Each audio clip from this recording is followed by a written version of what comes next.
In the early 19th century, the city we now know as Budapest didn't exist. Instead, there were two distinct towns: Buda, the administrative center on the hilly west, and Pest, the commercial hub on the flat east.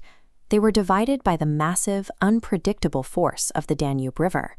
For most of the year, people crossed using a temporary pontoon bridge, but when winter hit, thick ice floes choked the river, tearing those pontoons apart. For weeks at a time, the connection between the two sides was completely severed, and navigating the freezing water and small boats became a deadly gamble. In December 1820, a young cavalry captain named Count István Széchenyi received word that his father had died. He rushed to the riverbank, only to find the Danube blocked by ice. He was stranded on the Pest side for days, ultimately missing the funeral. Frustrated and grieving, Széchenyi made a vow to finance a permanent crossing. He proposed a massive iron chain suspension bridge, a structure many engineers believed was impossible to build over a river with such violent currents and heavy ice. His ambition went far beyond personal convenience. Széchenyi saw this infrastructure project as a way to physically bind the two towns together. It was a strategy to unify a fragmented nation and create a modern European capital. The stone foundations laid into the riverbed anchored thousands of tons of iron, while serving as the physical catalyst that forced two divided towns to become the unified metropolis of Budapest. Translating that vision into reality fell to two unrelated men: English designer William Tierney Clark and Scottish builder Adam Clark. Throughout the 1840s, they oversaw the construction of what was then a marvel of modern engineering. This structural integrity is governed by deadload, the immense self-weight of the chains pulling against the stone pylons. But daily temperature fluctuations cause the iron links to expand, increasing stress at the pin joints by up to 158%. Despite those severe physical stresses, the ironwork proved incredibly resilient. During the Hungarian Revolution of 1848, the nearly finished bridge survived direct artillery fire from Austrian forces without sustaining critical damage. It survived the 19th century, but it couldn't survive the 20th. In January 1945, retreating German troops rigged the bridge with explosives and blew it apart, dropping the historic iron deck and chains into the Danube.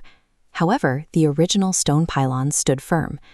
Using those surviving towers as an anchor, the city painstakingly dredged the river, recast the ironwork, and completely resurrected the bridge. It reopened in 1949, exactly 100 years after its first inauguration. Those heavy iron chains now act as a physical timeline of Hungarian endurance. It is an architectural masterpiece that was broken by war, but meticulously forged again to maintain the city's connection. Guarding both entrances to the bridge are four massive stone lions, carved by sculptor János Marsalko and installed in 1852. And if you look closely at their mouths, you'll find the source of Budapest's most famous urban legend. The story goes that during the grand unveiling, a young cobbler's apprentice pointed up at the statues and shouted out a humiliating observation. The sculptor had forgotten to carve tongues for the beasts. According to the myth, the crowd erupted into laughter. Deeply shamed by this public embarrassment, Marsalko supposedly climbed over the railing and threw himself into the freezing river below. The reality is far less grim. Marsalko understood feline anatomy perfectly. The lions do have meticulously carved tongues, but they lie flat against the bottom of the mouth, making them completely invisible from the pedestrian pavement below. The sculptor actually lived to the ripe age of 58, frequently mocking his critics in return. While the suicide story is a complete fiction, the persistence of the tongueless lions myth shows how deeply the structure penetrated the psyche of the city.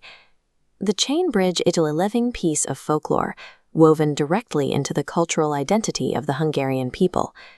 The bridge deck itself marked a historical shift in policy, when the Hungarian parliament used its construction to challenge a long-held privilege.